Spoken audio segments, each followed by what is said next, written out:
Holy crap. So the Knicks win just a game that only the Knicks could win.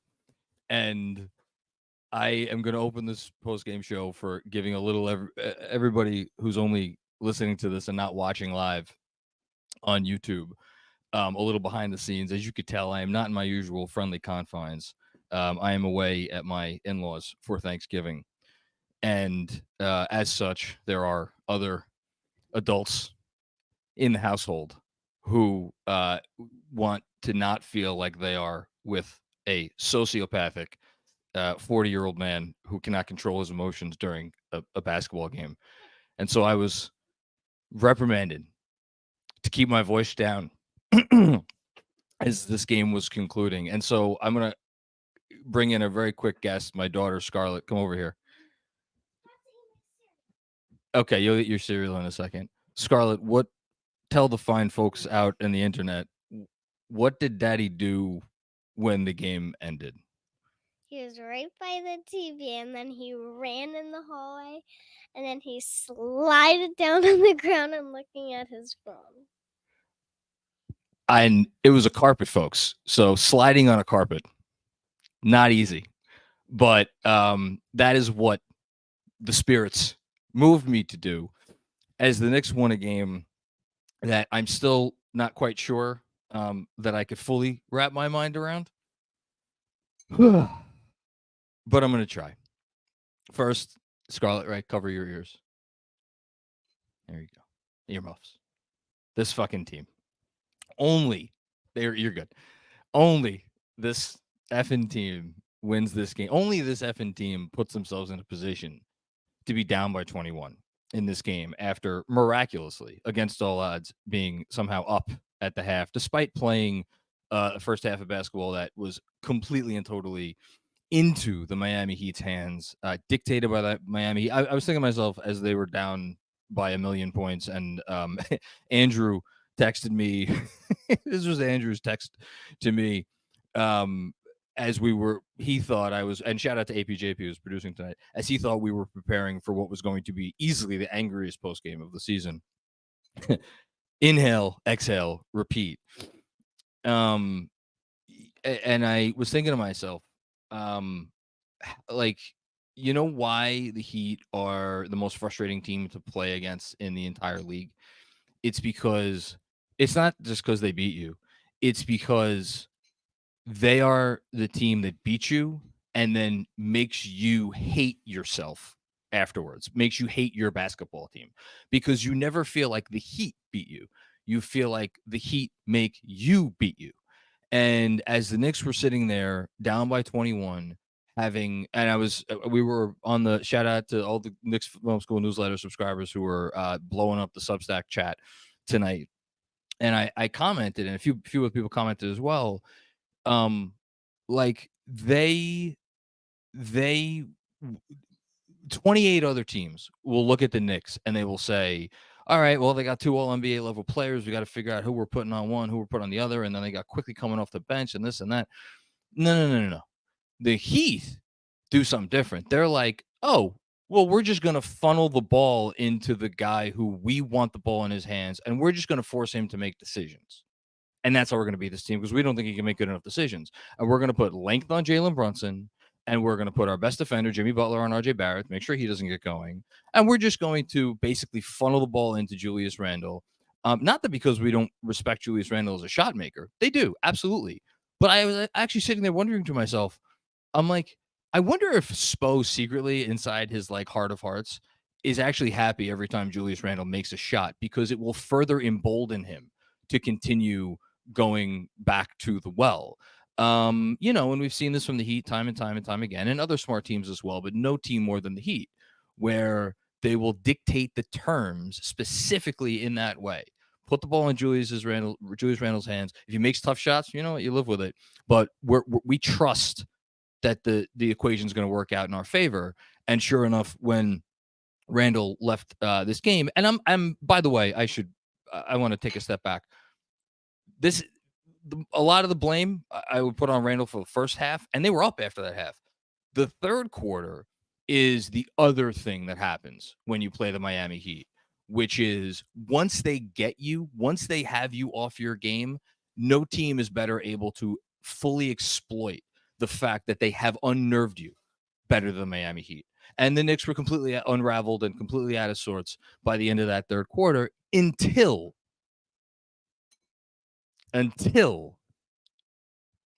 Immanuel Sass earmuffs. Hands. Well, one ear is pretty good. Immanuel fucking Quickley. This kid who, if I'm happy they got the win. And I'm happy it's against the Heat.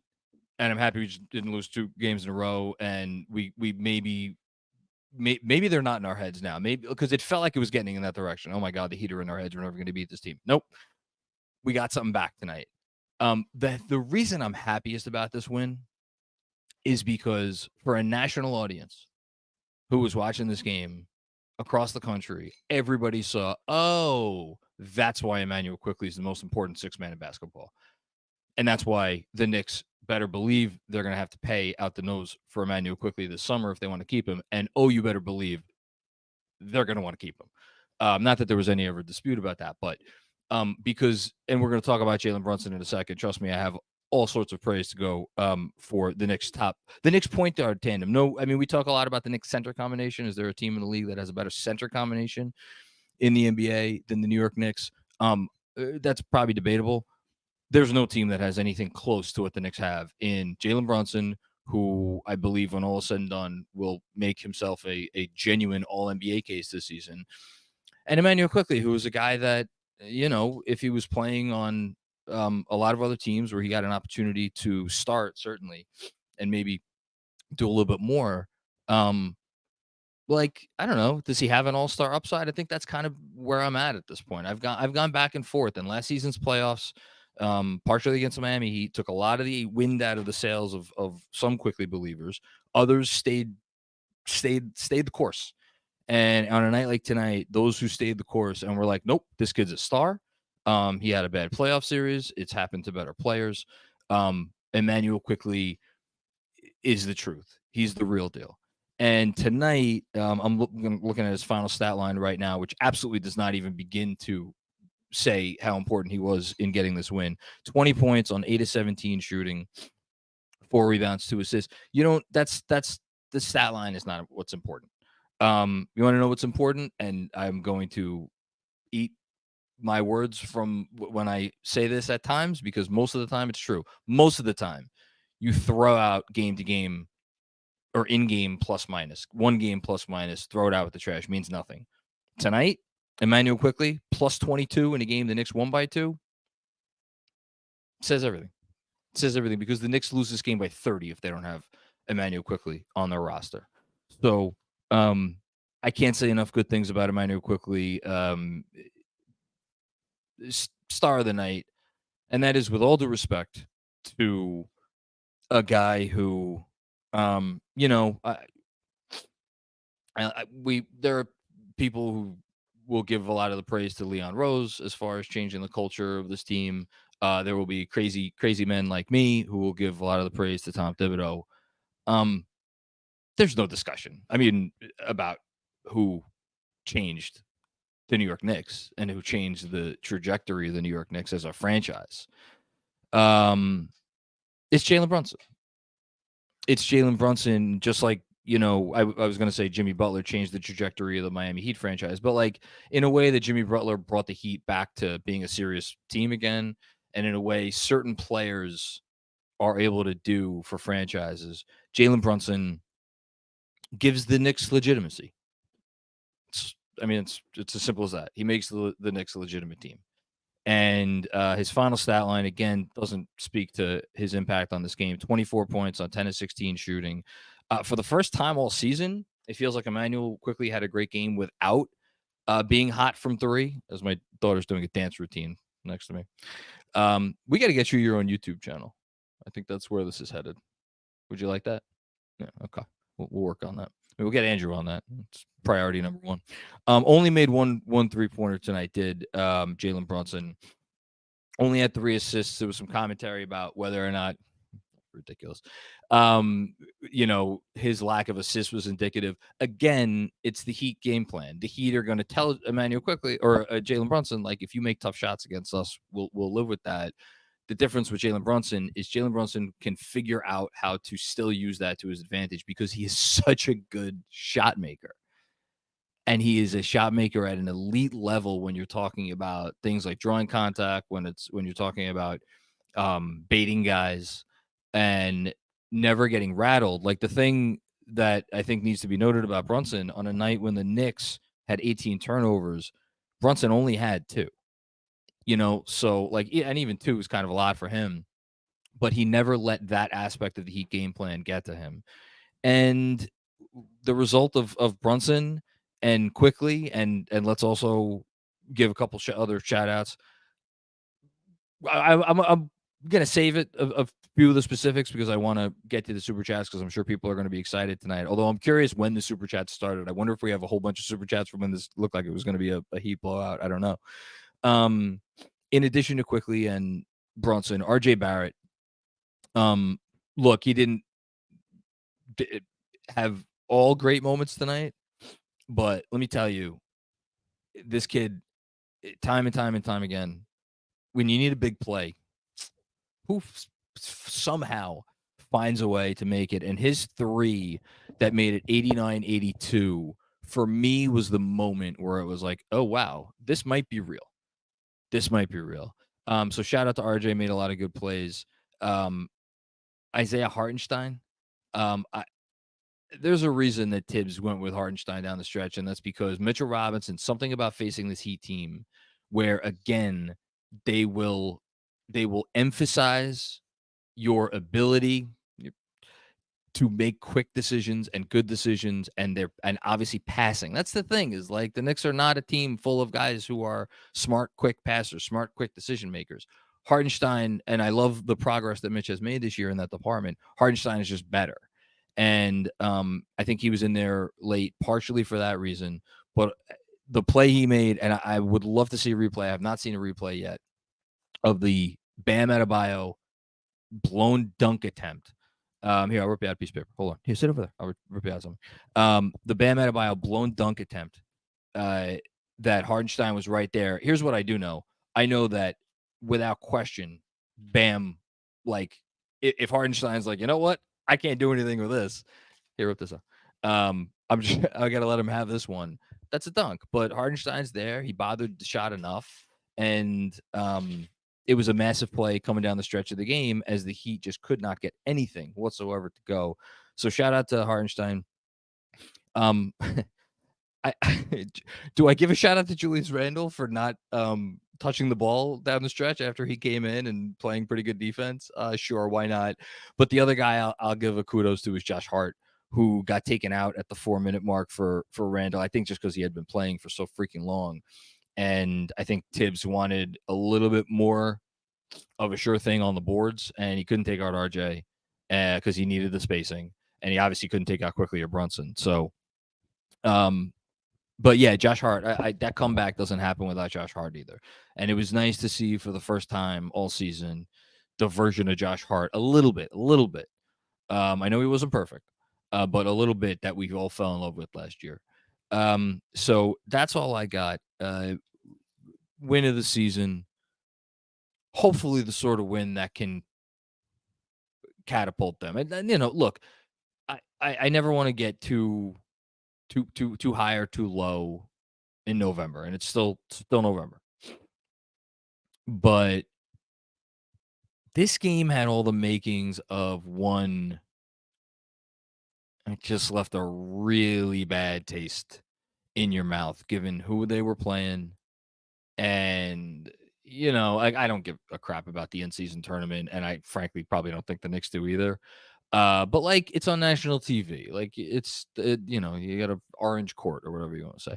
Like, to go out there in the third quarter and have it get away from you like that. And I think I listened to a little bit of the post-game interview with Jalen Brunson where he was just like, this is embarrassing. Like, it was embarrassing. And it was like, well, why is this Knicks team that like has the statistical profile of a top 10 team for sure? You could argue they have a statistical profile of a top 4 or 5 team in the East. Like what? How could they let this happen on their home floor when they've had 4 days off or 3 days off, whatever it's been? It was, and the way it was happening with Randle, with all the turnovers and just like the body language, they commented on that on the broadcast, and just really not being ready to play on the defensive end. I'm talking specifically about Julius. It just was setting up for a whole host of nasty stuff, and we'll probably get a little bit of that tonight anyway. And look, we should. It happened, right? I mean, a big comeback doesn't eliminate what happened before the comeback. But say one thing, especially since Brunson has arrived, but for the most part, since Thibs has arrived, they're a resilient group. And that's what you saw tonight. You saw a resilient win. And just fantastic. I mean, this is the best I've felt this season, easily. I mean, how could you not? This is why you're a fan. This is why you love sports. And this is why you put yourself through the moments where you're like, why do I do this to myself? It's for moments like this. So, you have anything to add, Sass? Okay. Thanks for being my moral support tonight. Really appreciate it. Okay. With that out of the way, again, shout out to APJP producing tonight. Let us get to the Super Chats. Starting off with Bizzy. The next full moon is November 27th. You think if we send Julius there tomorrow, we'll be able to see him from Earth when it rolls around, asking him for a friend. Oh, man. Look, I'll say this. I always do this. I always speak for other people. I thought this season would be a referendum on a few different things. Probably the thing that I was circling most is like which young Nick can make a leap and establish himself as like a blue chip prospect. As APJP is indeed letting me know, these first couple are from before the game ended. Maybe it's a referendum on like how good can Brunson actually be. Maybe the season's actually going to be a referendum on Julius. And like, if you're a team that wants to win a championship, like forget getting to the playoffs, forget, winning 40 something regular season games. You really want to win it all. Can you have this guy playing a prominent role on your team? And maybe that's what the franchise needs to answer for itself this season. And listen, maybe that question will be answered for them based on opportunities that present themselves in the offseason. I don't know. We'll see. Thanks, Bizzy. Darth Dream. Thibs most prepared coach in the league, except when Spo's on the other side, apparently. The man's allergic to trying new things. What's the point of depth if it's going to be used in predictable ways? Well, this comment didn't age very great. Yeah, I mean, I think that's one of those things that, like, it is the exact sort of thing that flips on its head in a game like this and like throughout a season, because Thibs, and they were joking about it on the broadcast tonight, right? Like Thibs is stubborn. Like there's no question he's stubborn. They were also saying he's adjusted a lot. And I think the reason why you stick to a certain extent with what got you here is you trust that eventually the practice and the preparation, which is what Thibs preaches more than anything else, you trust that the practice and the preparation will pay off eventually. And obviously it doesn't always, but sometimes it does. And over the course of his coaching career, far more often than not, it pays off.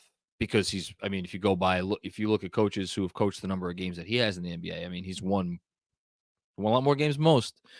Whereas on the, and look, Spo's the best coach in the league. I think he's the best coach the league has seen in 20 years. Why did he go away from what was working for them? I don't mean that as a shot at Spo. I mean that to say that, like, it doesn't matter how good of a coach you are. There are times when your basketball team just like is not going to respond. Like, you listen to Thibs' halftime interview about like, yeah, they're coming on the spin with referring to Randle. Like, we got to trust the pass to the perimeter. Like, everybody knows what to do. It just wasn't. So it's like, it puts you in a tough spot. Everybody's on the same page. Everybody knows what needs to happen. It's a matter of execution a lot of the time. And I thought the Knicks game plan was probably pretty sound, and then it just comes down to not executing the game plan until you do.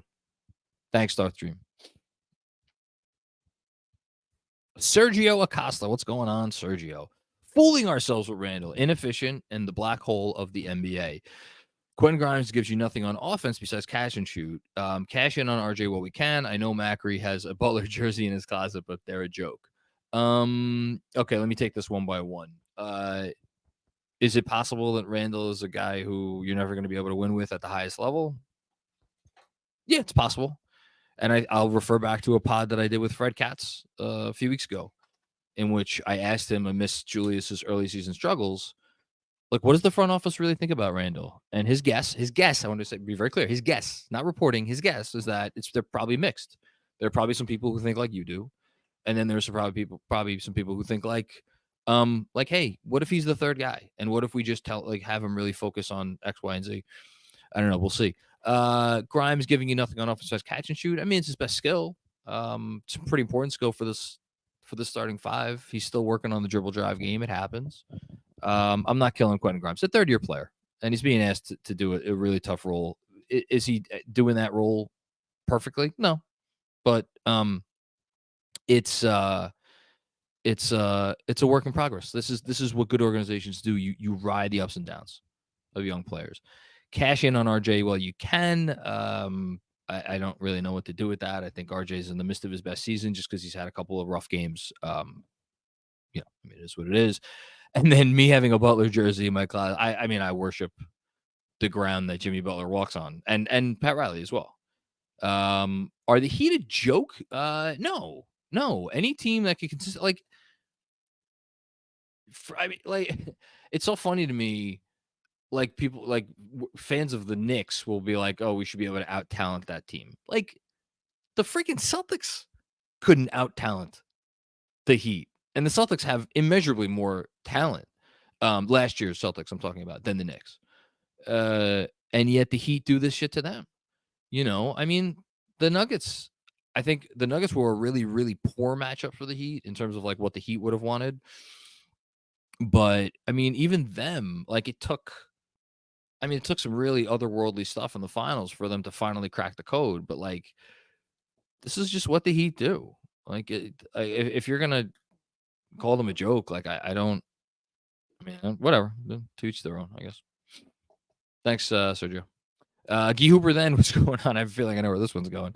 Mostly come around on Thibs, but every time he gets out coached by Spo, my eye twitches. Well, I don't know if Thibs or if Heat fans feel like he got out coached tonight. Tell him point Julius Randle doesn't work against good teams. We have 2 point guards on the roster. We are easy to defend. Double Randle, cheap passing lanes. Again, this is what the Heat. To say that point Julius doesn't work, you have to read the game properly. And yes, I agree with you. Point Julius Randle doesn't work because too often point Julius Randle doesn't make the right decision. So what are the alternatives? The alternatives are, all right, have RJ go one-on-one against Jimmy Butler and create offense that way. I don't know about that. And like, here's the thing, credit to the Heat. And like, this is why this particular version of the Heat tonight were such a pain in the butt, because without Duncan Robinson and without Tyler Hero, they're able to switch everything on defense. Their quote unquote worst defender, or their defender that gives offenses the most theoretical advantage on, is Kyle Lowry. And Kyle Lowry is 6 feet tall or 6'1" or 6'2", whatever he is, but he's a fire hydrant and you can't move him. So that's not really a matchup advantage. And then Highsmith throws length at you. And obviously we got Butler and Bam, who are 2 all defense capable players. Bam's might be the best defense player in the league. And then I'm trying to think who Josh Richardson. Josh Richardson's a fully capable defender. So like you're not really playing for switches until finally at the end where they had Jaquez in there because they felt they needed him in there, and then Brunson hunted him for a while. And then go with Brunson. And then we're going with Brunson. I mean, Brunson, how many shots did he take in this game? He took 7 shots in the first half. But he is trying to walk the line between forcing it and being a point guard. And like and here's the other part of it, we have to give the Heat credit. Like if the Heat have good defensive possessions where they're like do what they need to do to not bite on Jalen Brunson's trickery, and Jalen Brunson then makes the next pass. Like Jalen Brunson has to trust that like that's going to end well. So I understand what you're saying, that like you know we're playing into their hands, like this doesn't work, this, that, and the other thing. I get it. I get it. I get it. But like this is how the Knicks have built their team. You have to like in a perfect world, you trust your all NBA player to be able to adjust a little bit better than what Randle was able to do tonight. You know, but that's the tough part. That's the tough part. Thanks, Hoover. All right, we got 2 from Robert Cross coming up. IQ is one of our best players. He needs to play more minutes. It is not complicated. Hashtag 53 wins. Well, he played the last, what did he play? Last 14 minutes of the game tonight? 15 minutes of the game? He'd play more minutes if you started him.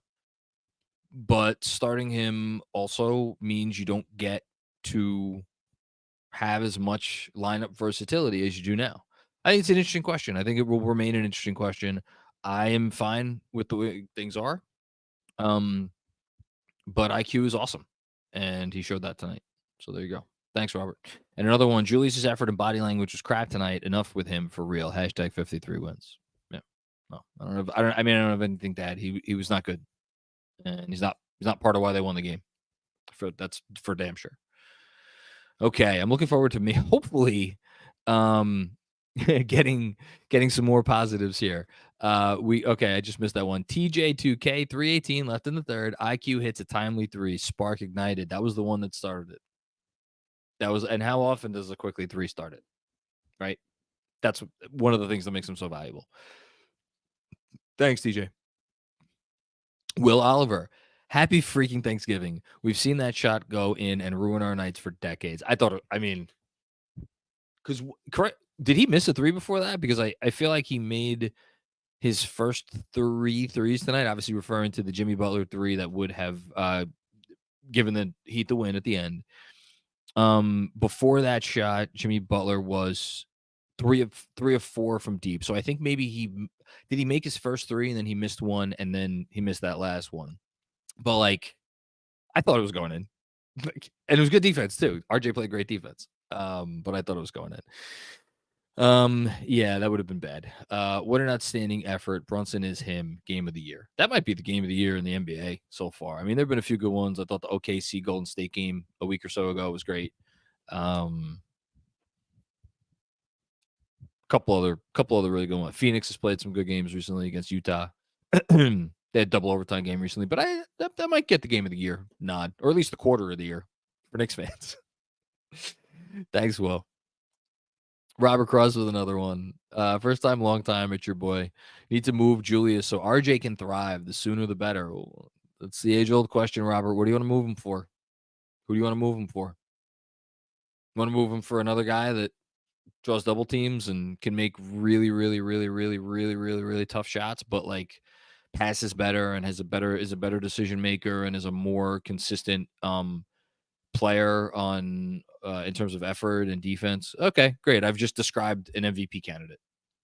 So wake me when you find the trade where Julius can get us that guy. And if you're just like, yeah, trade him for anything, trade him for, inevitably we always go back to the Harrison Barnes always gets brought up, right? As the guy trading for Harrison Barnes. The Knicks become a lower ceiling team if you do that. And if it's one thing we know about this front office, they will not sell low. They won't do it. And you know what? They've been made to look smart on that bet so far. Thanks, Robert. Dan Hidalgo, what an important win. I agree it was an important win. That's really beautiful, Sess. Very nice. I know it's early season, but that's an identity win. Yes. Also, this Quickley guy looks like a starter. I mean, I think at this point, I don't know. Is he in the conversation for one of the 50 best players in the NBA? I think I probably, at the end of the last regular season, I was probably in like top 75, like that, around that area. Man, he's in that range. I mean, 50 to 75, right? And there's 100 and what's 5 times 30? 150 starters in the NBA. So whatever, whether Quickley is like, I mean, there are people watching this who think Quickley's one of the 20 best players in the NBA, or maybe not 20, but like one of the 30 or 35, right? Whether he's 35 or 50 or 65 or 85, whatever it is, he's way higher than 150. So there's no question that Immanuel Quickley is good enough to start. The question is whether he should start, if this team is better off with him starting. And that's a different kind of question. Thank you, Dan. Dom Cappuccitti. What's going on, Dom? My main man. New best win of the season. We already got 2 best wins of the season, and it's not even December. I love it. Who was thinking Minnesota? Not me. Yeah, right. LOL. Great job, Knicks. Just the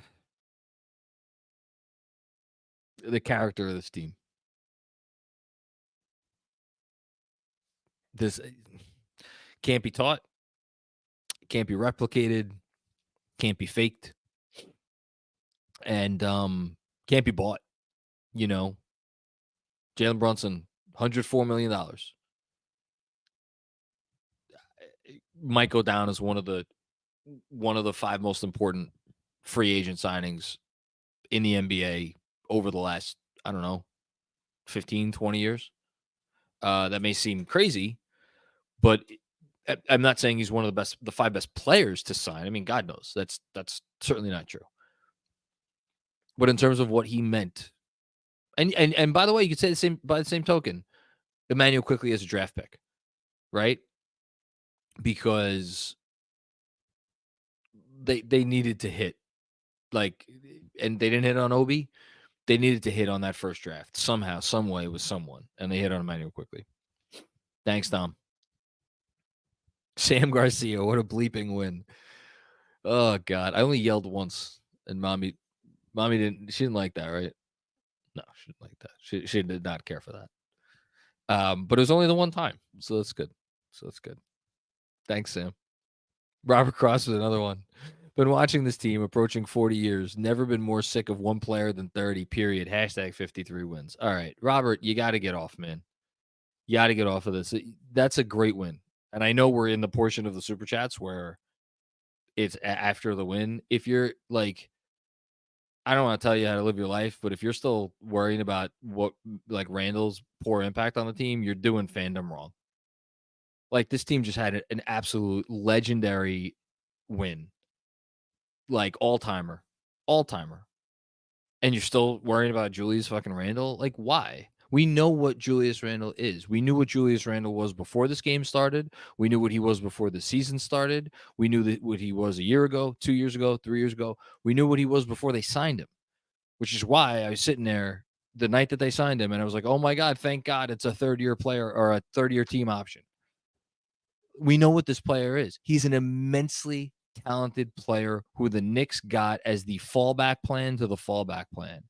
And all along the way, how many years have they had him now? 1, 2, 3, 4. This is the 5th year.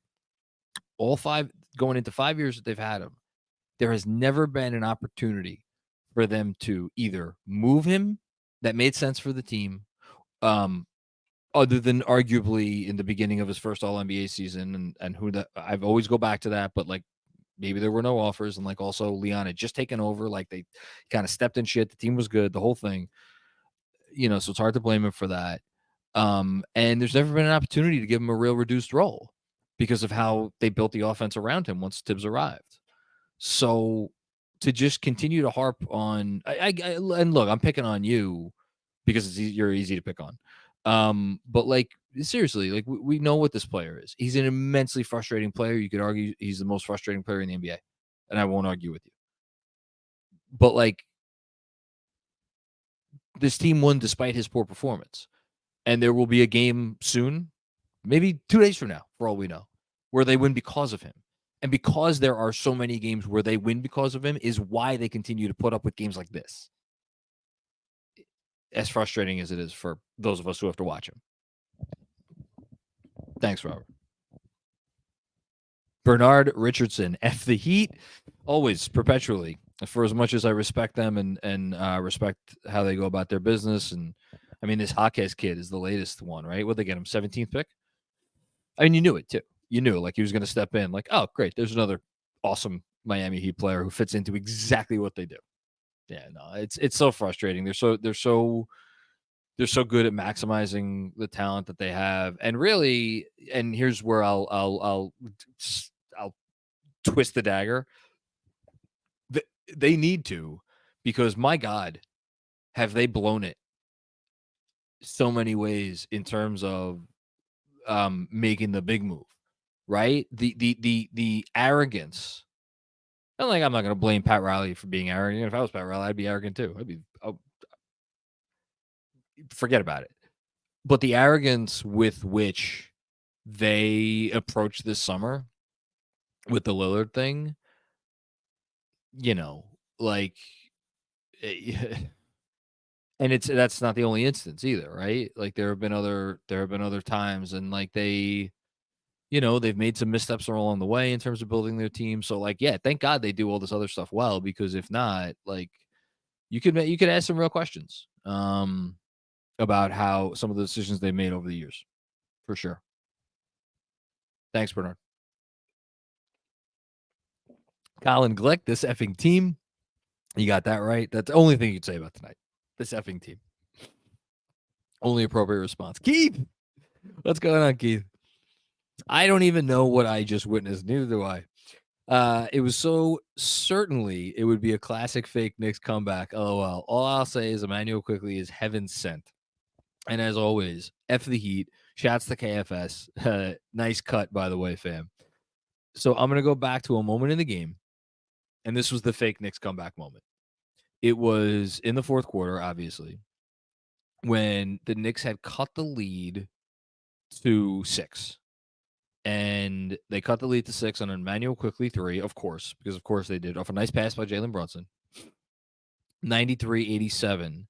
And Josh Hart had a 3 that you feel like this was the Josh Hart had made a 3 earlier in the game. So I'm not gonna kill Josh Hart for missing a 3, but it was one of those 3s where you're like, okay, this is the 3 that needs to go down for this to be a real comeback. And he missed it. It was a great look, and I don't think it was close. And then they got to stop. And Immanuel Quickley came down the floor and had a really, really, really, really good look at it too, and missed that after he had been insanely good all quarter long and dating back to the end of the third. Then down the other way, Josh Richardson hits a 3 to bring it back to a 9-point lead with 3 minutes and 50 seconds remaining. And that's when the Knicks called the timeout. And that's when, even more notably, Julius Randle came in the game. And at that point, if you were like, Macri, what's more likely? The Knicks win this game or the Knicks lose this game by 15 points? I would have been like, take all my money so I could bet on the Knicks losing this game by 15 points. And then, sure enough, RJ Barrett makes a nice little basket. Nothing crazy, but he converted it. Great defense played by I believe it was Hartenstein on that possession. Hartenstein played some really nice defense on Bam down the stretch. There was a few possessions. I'm forgetting which one this was, but played some nice defense on Bam. And then Brunson made another layup, and it was right back to a 5-point game, and they kind of figured their way from there. But that was the moment where it was like, oh, yep, it's going to be a fake comeback. Thanks, Keith. Stevens Guillaume, this effing team, John. You got that right. This effing team is right. Oh, man. So much fun. What a team. We'll always remember it, if nothing else. They are memorable. I don't know if they're ever going to win a championship, but they're memorable. Thanks, Stevens. Lunas, Emirat. What's going on, Lunas? I don't know what to even say. I just want to be involved. There's nothing to say. What can you say? What can you say? I don't even. What are people saying on Twitter? Should we do like a live look at Twitter? I feel like there's probably some good stuff. Jalen Brunson said after the game, he's oh, that's another thing. He was doing this with a hurt shoulder down the stretch. He admitted that it hurt, but that he's fine. Oh, that's beautiful. Can I show everybody this in a second? Okay, I will. Do we have anything good? Oh, what's this? Oh, this is fun. Hold on. Stephen A. Smith left his courtside seat near the Heat bench with 9:33 left in the fourth quarter and the Knicks down double digits. He did not return. Knicks came back to win. Sass, it's a good thing you're here. Because otherwise, Daddy would have some choice words about Stephen A. Smith. Do you know who Stephen A. Smith is? No. So that means he's irrelevant, right? You don't know what irrelevant means, do you? No. Okay. Probably for the best. Shout out to my daughter who's just been doing this by our side. No, this way. Oh, it's the other way? Okay. No, it's not. It's this way. It's this way. There we go. Okay. Beautiful. I love you, Sass. Next up. It's a family affair tonight. What can I say? Anthony Sixto, what's going on, Anthony?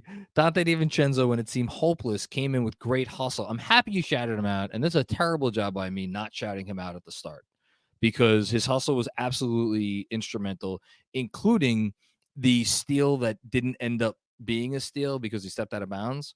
But, like, that's, again, part of why they got him. I believe he had at least one big three in the game too, as they were trying to make their comeback. Hyping the crowd to get back in it. Then the bench unit got to work. Ugly, but I love the win. Hard not to love this one. Hard not to love it. Thanks, Anthony. And great call by you. Thank you for pointing that out. It's bad job by me. Adam Bolik. What's going on, Adam? This effing team. How about that ball movement? Making the extra pass is sexy. Making the extra pass is more fun than fun is fun. Hold on. I got to check one thing, Says. F Bam and F the Heat. Bam, you know how I feel about Bam? I feel about Bam the way I felt about Alonzo Mourning. I respect his approach because he's milking everything. He's milking every ounce of his talent, right? But you also hate him because he's a dirty player.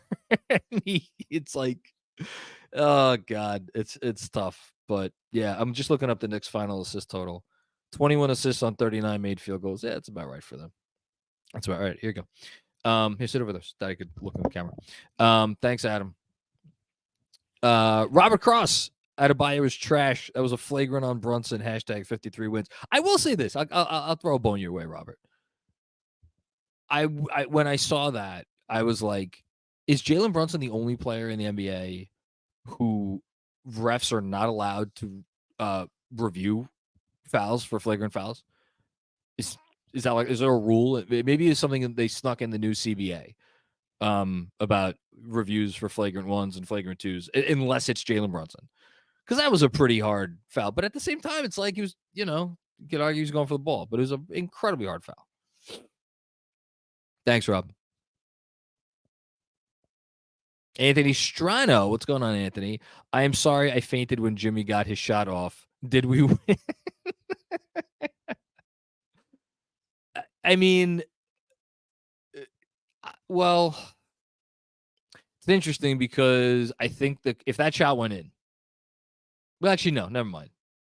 No, I was just going to say something really stupid. I forgot that Brunson missed the free throw. A lot of praise for Jalen Brunson. Hit your free throws, man. Missed 2 free throws down the stretch. Not okay. Please, God, hit your free throws.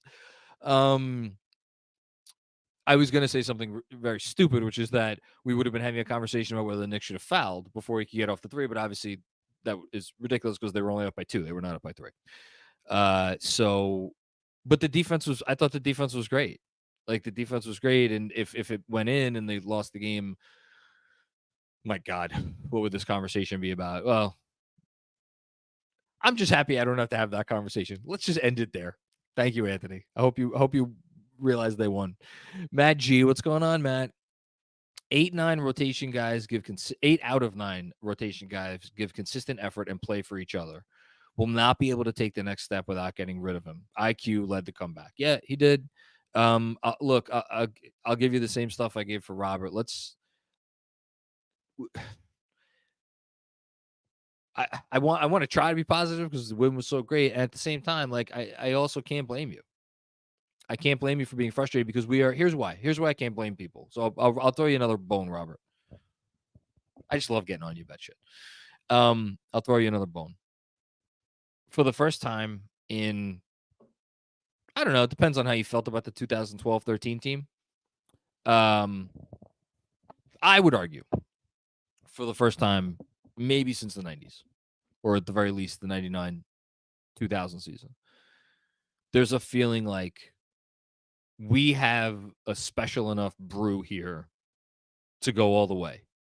Like the majority of the core that we will need to actually like compete for a title, really compete for a title. I'll throw a bone to the 12-13 team. They were really good too. But like, so whatever, second time in 25 years. Like, it's here. And you watch a game like this and you really do genuinely believe that even with all the other pieces as good as they are and as fitting to as much as they fit together well, and I would argue as well coached as they are and prepared and Brunson's leadership and the whole thing, it's easy to feel like there is a cap on the level of excitement because you know what teams are going to do in a playoff series. Well-coached teams are going to do in a playoff series. They're going to say, Brunson's not beating us. Barrett's not beating us. Or at the very least, Brunson's not beating us. We'll let that guy go beat us. And what has Randle done in 4 years, 4+ years here, that make you feel like, oh yeah, Randle, he'll take that responsibility and he will succeed. All NBAs, all stars, 25, 10, and 5, all the stats, all the accolades, all the praise. And here's the thing: it's all deserved, based on the criteria for which he is being evaluated. Playoffs are a different animal. Big games like this, where teams know you, and the Heat, like, it's not a playoff game tonight, but the Heat have obviously they've prepared for us more than any other team in the league, and they're as well coached as any team in the league. So it was a playoff approach tonight from them, and it makes you feel like, shit, how are we ever going to get over the hump if this guy's on our team? So I'll give you that. It's not what you want, as the kids say. Thanks, Matt. Appreciate you. Jeremy Chase, what's going on, Jeremy? 26 minutes isn't enough for IQ. Unreal JB IQ fourth quarter. Let's go Knicks. It is the result of him coming off the bench and the team being mostly healthy this year. Let me rephrase that. Last season, he averaged 20, what did he average? 23 or 22, 23, 24, somewhere in that range, minutes in games that Jalen Brunson started. He's never going to get much more than 30 minutes. Like 30 is kind of the high end. He's never going to get much more than 30 minutes in games where Brunson is healthy because he is the backup point guard in addition to being everything else he is. But there needs to be a certain amount of staggering that goes on between him and Brunson. He should play more than 26 minutes. I'm not going to, I mean, he should play more than 26 minutes. You're not wrong. Anyone who says this is not wrong.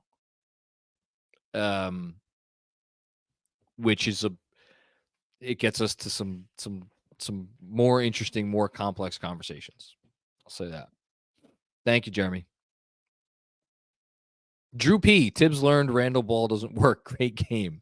Well, I mean, hold on. Hold on, Seth. I gotta look something up.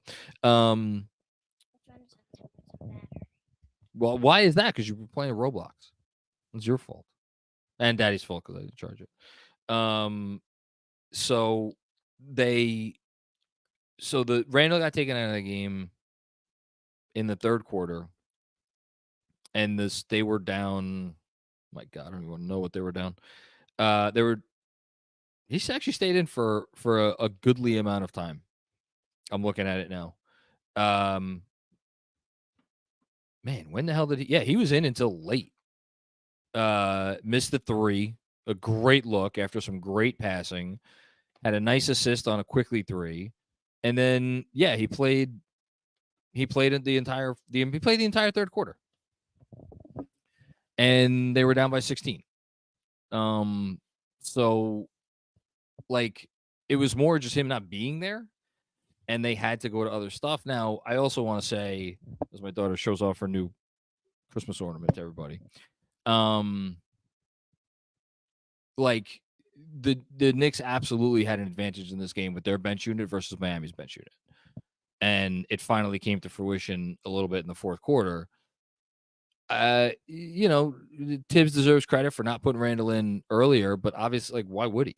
Like, I still think the only reason he put him in late is because to give Hart a breather, and I think he felt like he needed the rebounding and the size. But without him in there, and here's the thing, I think we saw tonight. Let's say this. I think we saw tonight that the better approach against the Heat, a Brunson, Quickley, RJ top three, is maybe the better way to go than a Brunson. This is talk about a circuitous way to get to a point. I'm going to get there, but yeah, took the long way. It's a personnel thing more than a scheme thing to me. Now, Benji and DJ, they'll be much more apt to speak more intelligently on this than I can. But to me, it's a personnel thing because, like, the Heat have their defenders out there. So it's like, all right, well, who are you putting your weaker defenders on? And then once the Heat brought back in their starters, once Butler came back in, obviously in the fourth quarter, but then Thibs matched it with Brunson going back in. So it's not like they could match up the way they wanted. So all of a sudden, Quickley becomes either Quickley or RJ becomes the third option.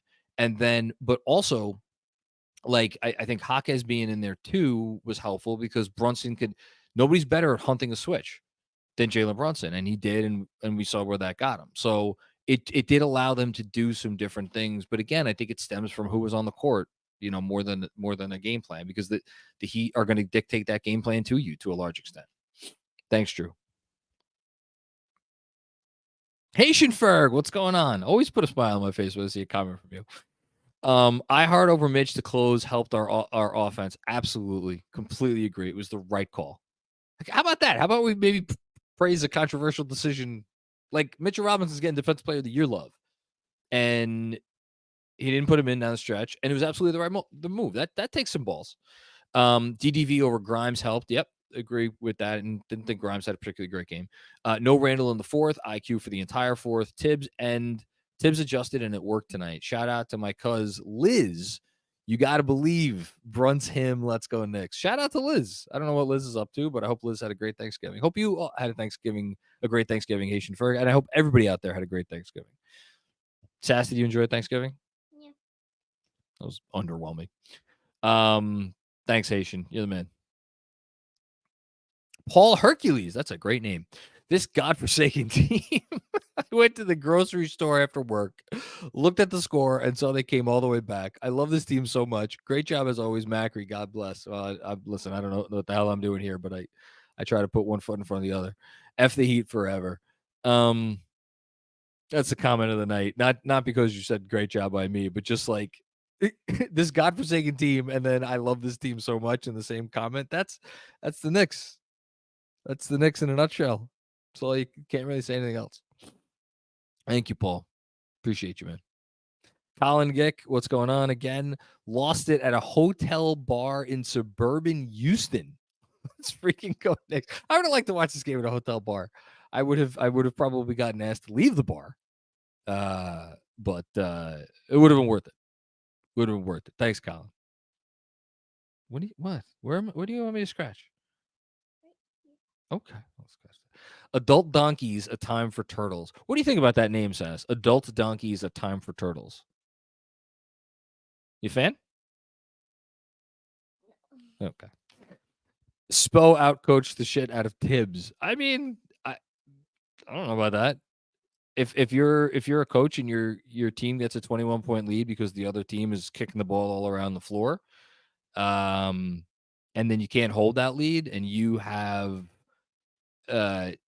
one of the best closers in the game in Jimmy Butler, and maybe the front runner for Defensive Player of the Year, or the co-front runner with Rudy Gobert on the floor as well. I don't know. Probably two ways to look at that one. Just saying. Jeff Keys, what's going on? My man, Jeff. Cardiac Knicks making me stand up in the living room for the last few minutes. I was pacing back and forth, which was unsettling for this one to watch. My opinion, the turnaround was when Hart chased someone down for a block. Yes. Oh, I noted that too. Where was that? Hold on. That's a great call by you, Jeff. Thank you for bringing that up. It was at the end of the third, and it was I wrote it as it was my first candidate for play of the game. It was the block at the end of the third, and then Quickley came down and hit a three off of the block, and it made it 83-65. So they were actually down. They were down by 21. And that was the beginning of it. That moment. And then Quickley, because Hart couldn't have all the blocks, Quickley had that block on the Lowry three with 7:40 to go in the fourth. And I don't think they converted on the next possession down the floor. But that was just to show that level of grit on the defensive end after they had really let what the Heat were doing to them when they had the ball kill their spirit on defense. And again, that all changed when the backups came in the game. All changed. And that wasn't just Quickley, it was everybody. It was mostly Quickley. Thanks, KFS, for your generosity to me. I don't comment often, but appreciate all of you. Well, listen, man, you're a good dude, and been really honored to get to know you over the last year and change, and hope everything's okay. So thanks, Jeff. Appreciate that, man. This was very generous of you. Thank you. Hannibal Miles, what's going on, Hannibal? Needed to get back at the Heat for last year, and this was a good way to start. Yeah, man, I still don't want to see them in the playoffs, but I don't know. Every team on their climb up the mountaintop has that hurdle they got to get past, right? I mean, it was the Bulls in the 90s for us, and we got past it after Jordan retired, but whatever, still counts, right? And then ironically, it was kind of the Heat for us, or we were that hurdle for the Heat, although I don't know if I would necessarily characterize it as that, because those were just two teams going at it. But the Pistons had the Bulls, and or rather the Bulls had the Pistons, and the Pistons before that had the Celtics, and you got all those situations, and I wonder if the Heat are going to be that team for us. We'll see. Thanks, Animal. Sam Garcia, what's going on, Sam? Would also like to add F Bam, F Jimmy, F Pat Riley, F that entire poop stain organization down there in South Beach. What do you want me to do? You want me to scratch this leg now? Does anybody else with kids have children that insist that they scratch them different areas of their body at just random times, when you're trying to do a post-game live stream? Or maybe it's just my kid. It's probably just my kid. Yeah, that's all good stuff, Sam. Thank you. Parrish Thugger, what's going on, Parrish? Miami lost their let Randle run the offense once he finally was benched. You see why it's so important to have a good bench. And wow, that Brunson. Yeah, Jalen Brunson's pretty good. And yeah, Brunson going to Randle going to the bench helped change the game. Absolutely. Thanks, Parrish. Dom with another one. The finish we were missing in Game 6. LOL. Well, thank God we never got down 20 in Game 6. That would have been rough. I don't know if my heart could have handled that. Go be Phoenix and rehab our top 10 offense in the process now. I'm excited for the Phoenix game. It doesn't look like, or it looks like Kevin Durant might not play. He didn't play tonight. They didn't need him, obviously, against the Grizzlies. But I'm not going to, for one, be heartbroken if Kevin Durant has to miss that game. I'm just throwing that out there right now. That Phoenix team is rolling right now. I believe they have won 6 in a row. I mean, their offense is really humming, but without Durant, it'll be easier to deal with. And I would not mind winning the week over Jeremy. So yeah, let's go Knicks against Phoenix on Sunday. Thanks, Tom. Bernard Richardson with another one. Just more money so we could say F the Heat again. it's great. I love it. I love it. This should have been the drinking game tonight. Hold on, I'll have a drink. Thank you, Bernard. Appreciate you. Hush Zoo, what's going on, Hush? Of all comebacks the Knicks have had, any comeback against the Heat is the most satisfying. Love this win so much. Pay IQ. Brunson, RJ is here. Let's go, Knicks. I'm trying to think of a better Knicks comeback. They didn't have one in the playoffs last year. So we have to go regular season. I mean, down 20. When were they down 20 and came back for a big win like this? I feel like there were some games where they were definitely down like 10, 15. I feel like in the double overtime game against Boston where Quickley went off, I don't think they were never down 20 in that game. I know that. I'm going to look ridiculous now if they were. I feel like they were down, 10, 15 in that game maybe? Or the Boston games last year get confusing to me because there were a few really good wins over Boston, but I feel like at least one of those Boston wins, they were down by a good bit. Not 20 though. No, the Philly game, they weren't down big. I don't think any of the Miami games they were down big. Yeah, I mean, man, I don't know when's the last time they've had a comeback this good against this team in this spot. Really, really good. Thanks, Hush. Appreciate you. Alex was very active in the chat tonight. Just joining in the celebration. Let's freaking go, Knicks. My chat is in the same color as the court. I'm gonna give a big shout out to Alex. Alex is, he I think his comments may ruffle some feathers at times in the Substack chat, but he's always active on there. He's always giving it his all, and he's such a bright guy. I think he just likes to fuck around with people sometimes, and also one of our patrons. So I'll use this opportunity to give a nice shout out to you, Alex. Valuable member of the KFS community. Thank you. And another one from Alex. Also, everybody buy KFS merch. Become patrons too. I didn't know he was going to say that before I started giving him compliments. It was genuine, I swear. But yes, everybody buy Knicks Film School merch. There's I'm sure there's probably going to be a link in the description to this episode. Just Google Knicks Film School store, and it's the second link after the TeePublic one. Don't go to the TeePublic. The new stuff is on our new website, which is Nick Film School, SKOOL. And tons of great stuff. I ordered mine today. I took advantage of the Black Friday sale. And it's 11:19 p.m. So if you're watching this live and you want to support the Knicks and you want to support Knicks Film School, again, go to Nick Film School, SKOOL, and go buy some really cool looking stuff. I promise you, it does look really cool. Okay, enough of that plug. Andrew's letting me know in terms of comebacks. Versus Washington out of the break last year, they were down 19 in the second, and they won by 4. That was a great win. But it was a great win.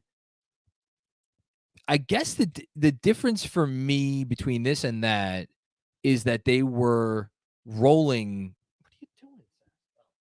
Move over. Is they were rolling going into the break, right? And let's see if I remember. I think my memory is correct. They were rolling going into the break, and like we felt good. Well, they were definitely rolling going into that game. We felt good about the team, and I remember that game actually. Now that I'm thinking about it, I watched it from Florida. They were off, but they were like off in ways that were like silly. Tonight was better because they were off in like really like the Randle part of it that everybody's bringing up tonight is like very unsettling. And so to come back and win this game, I don't know. This one's better for me. That's a good call though, Andrew. Good call. Bizzy. He started us off. He's back. Thought bringing back Julius Randle was a mistake. Listen, it's fair. I questioned it in the moment for sure. But he didn't. I don't think he took a shot. I don't think he. Did he touch the ball? I mean, maybe he grabbed a rebound or something. If he touched the ball, I didn't remember it. Luckily, he played the background. I did love the RJ on Jimmy. Hopefully, Thibs learned something from that. I think Jimmy is too big for Hart and Grimes. I mean, that should be RJ's assignment. That should be RJ's assignment. It should. And I'll get to that in a second, Andrew. Let's see what he does next time. Let's see what he does next time, and let's see how much more he trusts RJ with this stuff. But the other part of it, I guess, maybe this is a little bit of a devil's advocate position to take, because I agree with you. If you put RJ on Jimmy, you're also introducing the possibility of foul trouble for RJ. He has to expend more energy on that end of the court. Yeah, I would try it. I like where your head's at, Bizzy. And Andrew wants to clarify, because I misrepresented what he said. Andrew was not saying that it was the Washington win was a better win, that it was the last big comeback. And then also, Andrew, on the thank you for this. The only Randle touch upon the return was, of course, my phone goes away. The rebound he had after Jimmy missed the game winner. Good call. Thank you, Andrew. Next up, Drazov. What's going on, Drazov? F Bam, F Lowry, praise IQ, Godson, praise JB. That win was one of the sweetest yet. Knicks for clicks is over. Hashtag we here to stay. I love that. I love that spirit, Drazov. Thank you for that. I needed that. We've had, for a great win, we've had an awful lot of negativity about who tonight. So great to have just nothing but positivity. And yes, this is as, I mean, it's weird because every season takes on a life of its own. So it's weird to compare this win to wins of last year. But I mean, it has to be up there, right? It has to be up there. Yeah, screw Knicks for clicks. So upset that Stephen A. Smith missed the end of that game. It's really such a shame. Such a shame. Kevin Danishevsky, normal game, won each half by 1 point. What else? Kevin, you get the 3-star comment of the night. That's great. Yeah, we should note I mean, for anybody who is listening to this and somehow doesn't have it, missed the game and still doesn't have a good idea of how this game went, here's the only numbers you need to know about this game. In the third quarter, the Knicks were outscored 37-20, and in the fourth quarter, they outscored Miami 29-11. It's pretty stark. Thanks, Kev. Sam Khan, what's going on, Sam? It's okay to miss shots, but not playing with full effort for this team and the fan base is unacceptable. Also, Grimes needs to wake up or move to the bench. Grimes is feeling it right now. He's in it. And I feel bad for him, because there's one thing about Grimes you can't question is the effort. As for the Randle comment, again, man, the fact that it's nothing new, and the fact that my response to everybody who's bringing this up is why are you upset? We've been dealing with this for 4+ years. That's not a defense. It's not a good defense, at least. And if anything, it's why have we had to deal with this for 4.5 years? Or 4+ years? And then he'll have a game or games, or a week or a month where he goes, crazy in a good way, and is unguardable, and then we're like, oh yeah, that's why they deal with it. It's unfortunate, because he's so close to being something so much better than he is, and you just wonder if it's in there. I don't know. Thanks, Sam. GD Nation, what's going on, GD? I cannot believe how calm Macri is right now. I do not understand what just happened. I was not calm in the moment. Again, my daughter is my witness. Would you say Daddy was calm at the end of that game? No, it was not calm. But you gotta compose yourself, right? In-season tournament is the real deal. I'm not going to say anything smart. Wow. This is great. I mean, listen, I don't think in-season tournament had anything to do with why they came back and won tonight. But thanks, GD Nation. Appreciate you. And thanks to everybody. I don't know. I have no idea how many people are watching tonight or how many people tuned in, but everybody who came out to support the cause on Holiday Friday, Thanksgiving weekend, love you, appreciate you. And there's just nothing better than being able to come on here and get to do this after a win like that. Nothing. Juanan, one of my favorites. This 100% replaces the Atlanta win as the best win of the year. Duh. And might be the first time in Knicks history we won a game where there were more than 3 Randles spinning into traffic turnovers. Here's a crazy thought. I think Randle's had worse games. I think the Pelicans game was worse. I think there's at least 1 or 2 other games this year where he's been worse. I think the fact that this game came after Randle has righted the ship is what made it more frustrating, as well as the fact that it's the opponent and like Spo always gets the best of Thibs and, you know, all that stuff, drudging up everything from the playoffs and all that stuff is what has made the level of my favorite word, consternation, what it is tonight. And maybe a little bit of the fact that, like, you know, the comeback reminded us this team really does have something special about it. And he can oftentimes seem like the only thing getting in the way of that when the reality is it's a little bit more complicated. Yes, love. You're going to go to bed? Okay. Thank you for hanging out with me. Is there anything else you want to say to... No? You're tired? Well, I mean, it's 11:30. You're half hour away from midnight. You almost made it. One of these days, you're going to make it. I believe in you like I believe in Jalen Brunson. Yeah.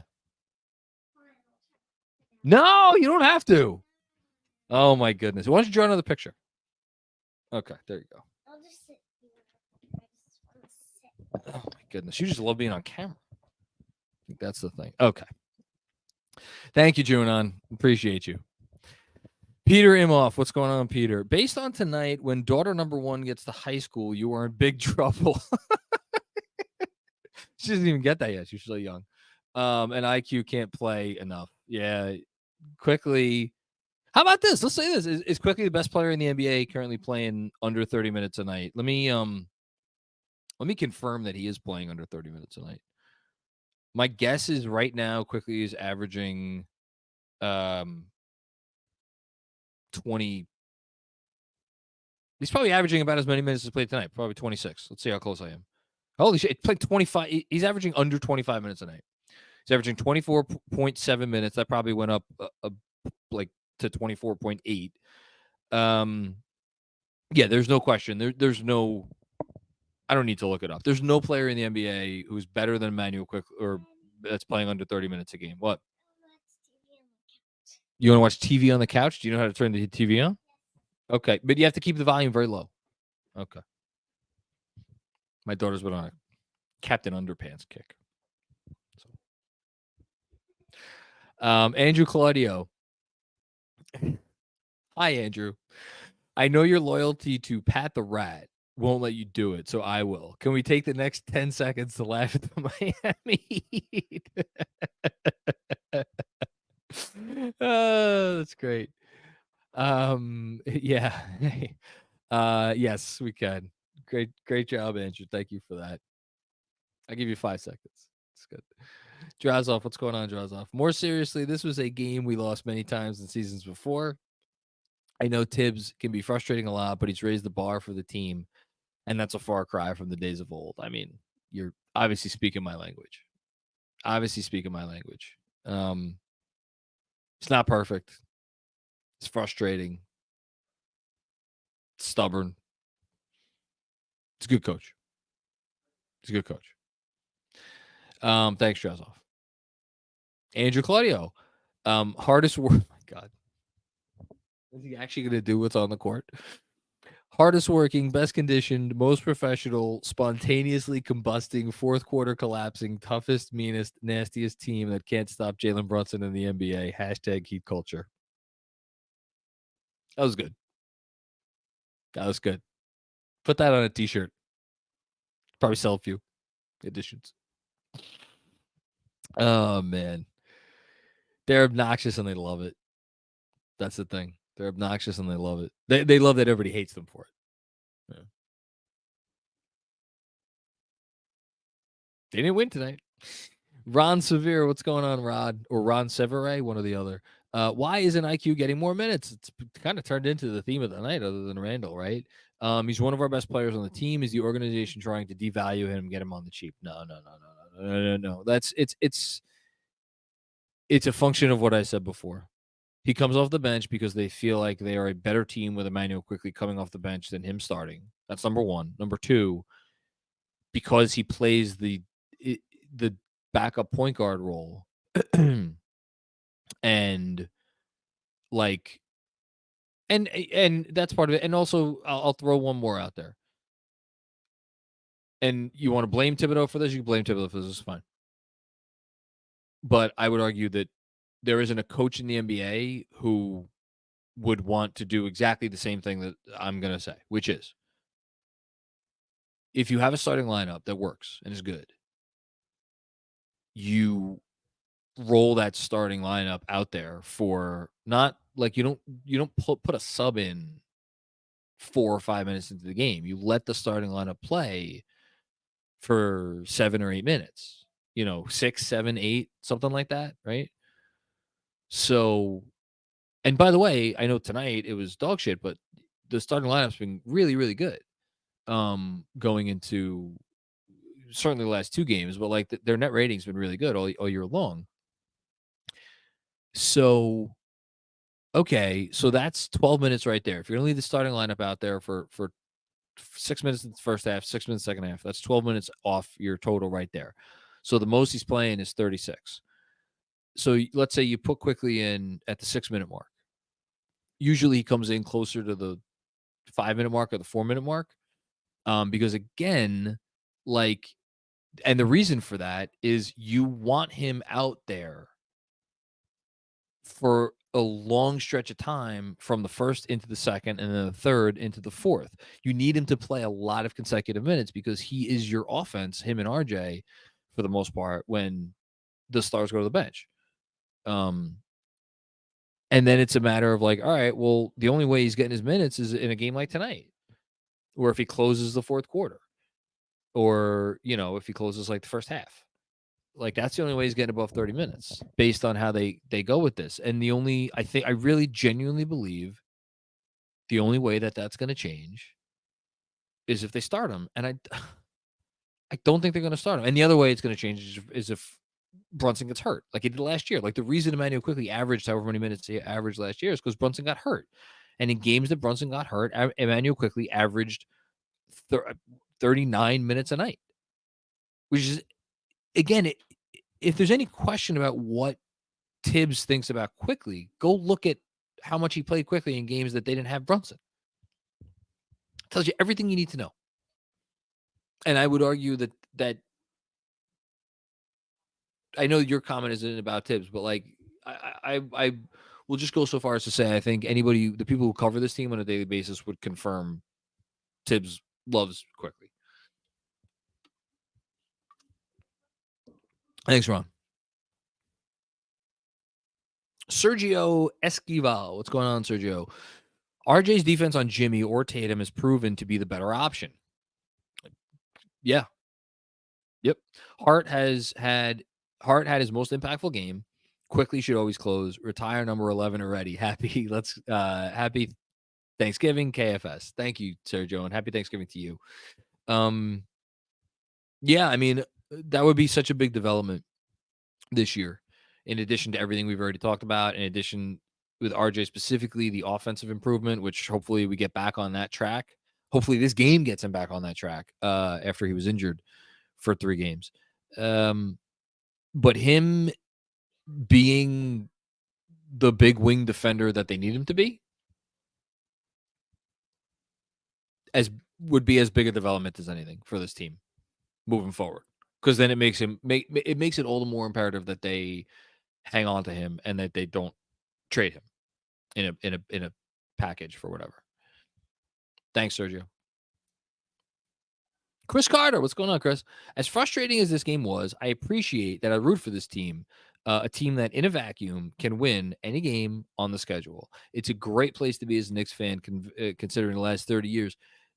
I'm so happy you said this, and I'll even go a step further. Like, and again, I'm not blaming anybody for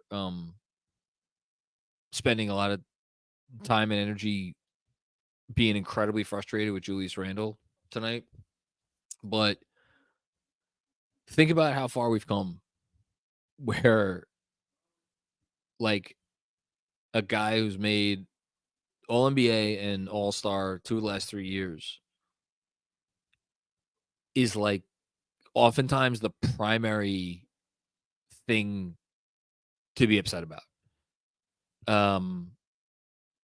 Like, could you imagine during some of the last 20 seasons, some of those seasons, if you were to like, we'll give you an All-Star and All NBA level player who 30, 40 games out of the season is going to be awesome. 10, 15, 20 games out of the season is going to be just okay. And then 15 to 20 games out of the season is going to absolutely drive you insane. And he's going to be your second best player. And arguably, maybe not even your second best player.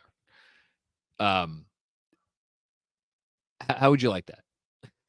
You know, and that the team is going to be so good that they could still win games against really good competition, even if he has one of those 10, 15, 20 absolutely infuriating games. Like, how soon would all of us have jumped at that? It's a good place to be. Thanks, Chris.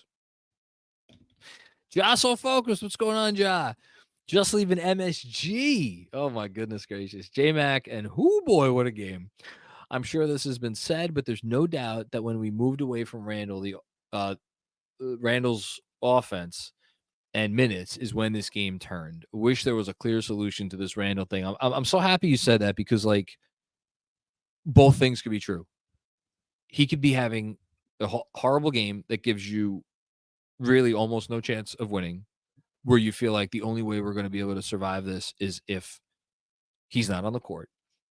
And you also added at the end, wish there was a clear solution, because what's the solution? I'm not going to sit here and go through all the tree of possibilities, because I kind of did that earlier already in this live stream, and I've done it a million times already. There is no clear solution, you know, and I mean, the clearest solution would be for Julius to be more aware and willing and a more willing participant in his own rescue. And I think what has people as frustrated as they are is because I think most folks, and I can't blame them because I might be one of them, just have absolutely no belief that that is ever going to take place. So, yeah, it's a frustrating place to be. Jim Simonetti, what's going on, Jim? Play with pace and win the game. We need to run more. I mean, they try. I think, look, every team, when they get punched in the mouth, their default is to fall back on the things that they're comfortable with. And the Knicks are comfortable with playing it slow. You're absolutely right, though. You know, and look, but to their credit, at the very least, we have seen them try to run more. I think the next step, other than playing quicker in the instances that they have done, is what I just said, which is like, even when you're taken out of your game plan. And by the way, what did the backup unit do? Push the pace. Now, we've seen the starters do it more this year. They did not do it enough tonight. They didn't. Thanks, Jim. I appreciate you. I mean, you're spot on. Jah So Focused with another one. Randle started good, though. I don't even know about that. I think he made some tough shots. But I don't know. Was his process ever good tonight? I don't know if it was. Thanks, Joe. Sean Ford, what's going on, Sean? Thanks as always for maintaining a level head, John. I don't know that I do a very good job of that, but I try. I was on the fence with Randle, but this game is my last straw with him. The good news is RJ and Quickley look like keepers. I'm worried about Grimes. Well, I'll start with the easy one. Don't be worried about Grimes. Grimes is going to be fine. I don't know what Grimes' ceiling is as an NBA player, but I know he's coming out of this. I know this is not. I know what we're seeing for Grimes right now is not the end of the road. It'll be better. Quickly, RJ, so I've been wrong about so much stuff over the years. Some embarrassingly incorrect stances. Nothing would come close to me in terms of being happy to be wrong about my belief, certainly going into this past summer, that one of Quickley or RJ would like definitely be moved at some point in a trade for a star. I can't even tell you how happy I would be to be wrong about that. And as for Randle,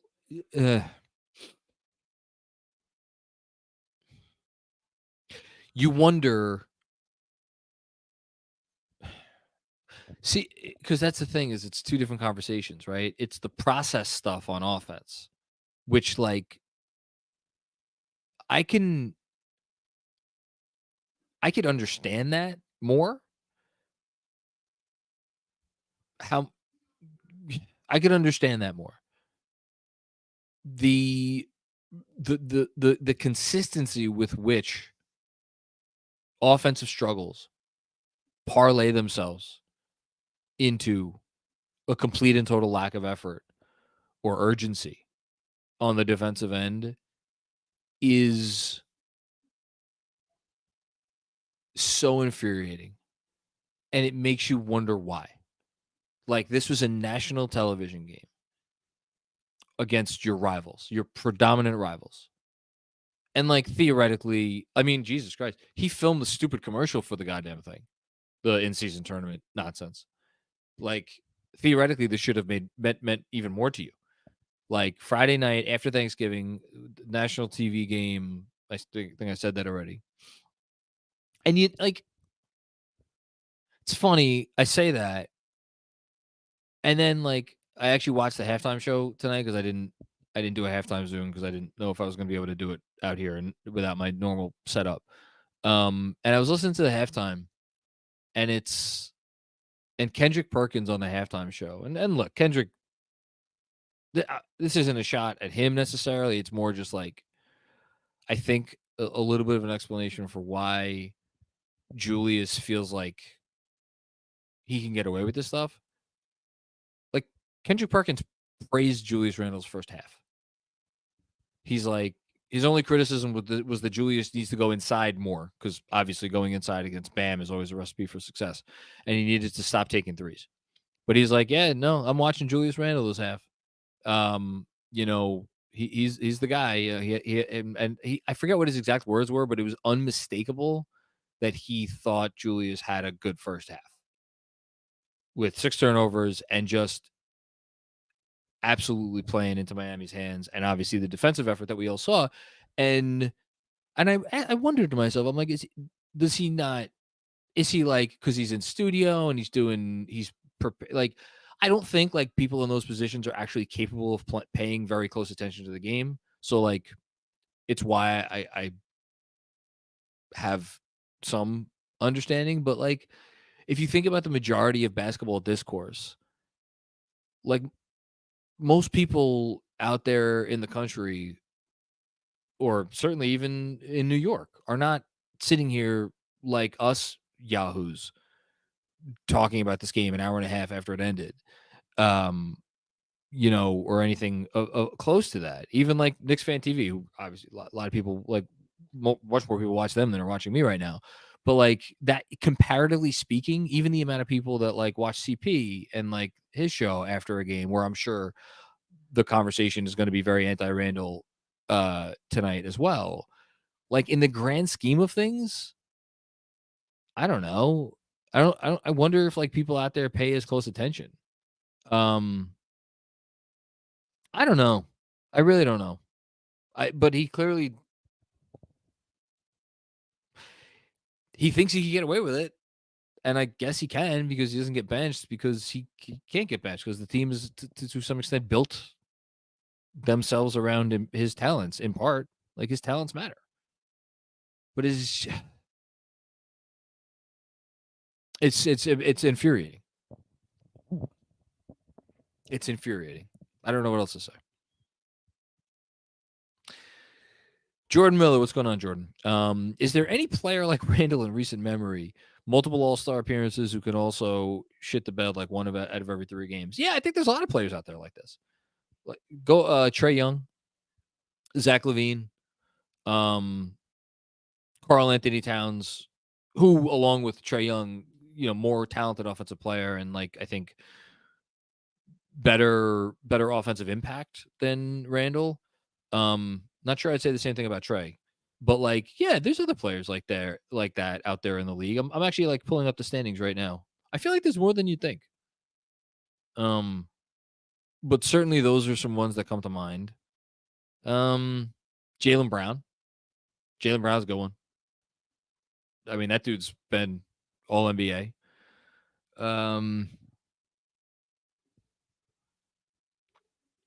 Those are probably like LaMelo Ball has a lot of people frustrated still. I mean, he's a younger player, obviously, but like, where's the consistent effort on defense? Like, where, how much do you really impact winning? So they're out there, I mean, shit, there are people who ask questions like this about like Luka Doncic, in terms of like, where's the consistent effort in transition defense? Like, stop complaining about the refs. Like, but I'm going to an obvious extreme here. But like, yeah, they're Anthony Davis, go spend some time on like, I don't know where Laker fans spend their time online, but like go into wherever Laker fans are online and like listen to the discourse about Anthony Davis after he has a rough game. Like, this stuff is more common than you think. It just seems outsized because it's us. We see him all the time. But there's lots of players out there like this. Maybe not to this extent. Thanks, Jordan. Robert Cross with another one. It's your boy John. IQ's averaging 25 minutes a game on the year. Not enough. Hashtag 53 wins. Man, so much negativity, Robert. My goodness gracious. Team's 9-6. You're looking smart. 53 wins. They might be on that pace pretty soon. Thanks, Robert. Jah So Focused. You're easy to pick on. Sounds like bully talk, JM. I do bully Robert Cross. I do. I need to work on that. It's a bad job by me. Sorry, Jah. Russ Gooberman, what's going on, Rob? Russ.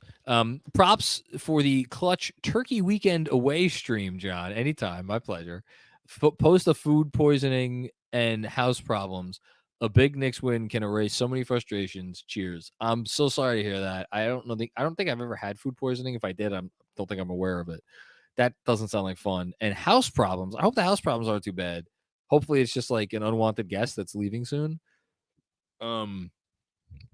But yeah, shout out to you, Russ. You're always a good man on here. So yeah, maybe are there some things maybe that didn't cause you food poisoning that you could have as like good leftovers? Because there's nothing better than leftover sandwich after Thanksgiving. I had mine for lunch today. It was glorious. Thanks, Russ. Kevin Danishevsky was getting ready to yell at you preemptively about Thibs, so make sure you go thank Immanuel and Jal He. That's an interesting combination of letters there. Tomorrow, RJ, good D, big buckets late. This team. Everybody always wants to yell at me about Thibs. It's what I'm good for. I take the yelling in stride. Thanks, Kev. Bernard Richardson. John, can we have your latest analysis on the in-season tournament? I don't think they didn't like qualify today, right? I think. Let me see if I here. Let's see how much of this is completely false. I think Milwaukee are they 3-0, so they're in the lead, right? And do they like have the tiebreaker over us because they beat us? I'm assuming they do. So wait, did Milwaukee like qualify for the in-season tournament tonight because Miami lost? Is that a thing, or no? Because like Miami could still be 3-1. See, this is really.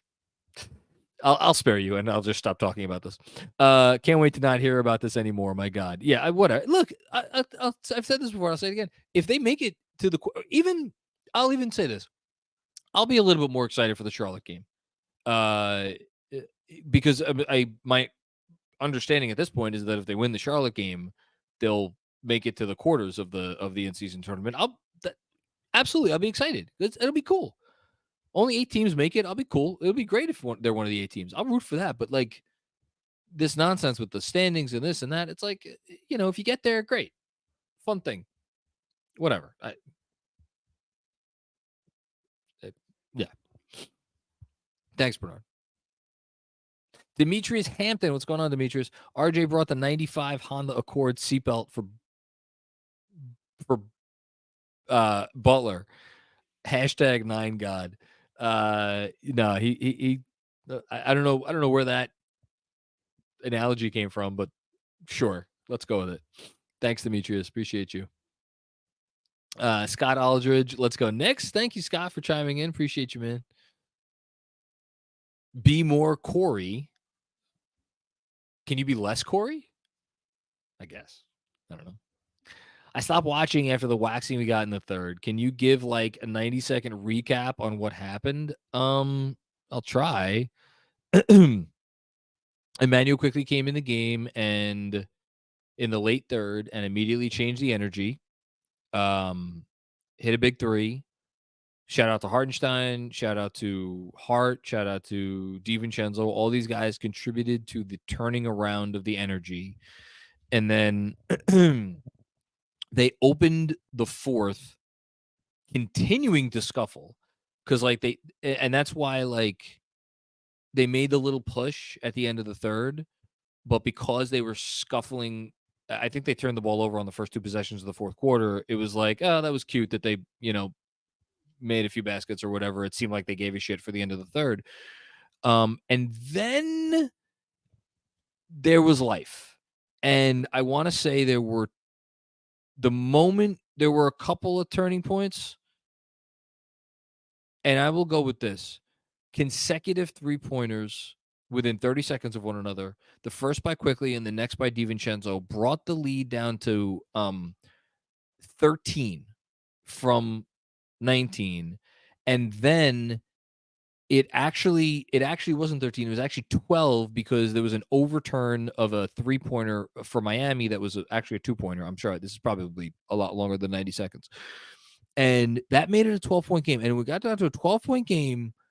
It was like, okay, 12 with like 9 minutes to go. Like, okay, that's something. And then the defense was excellent.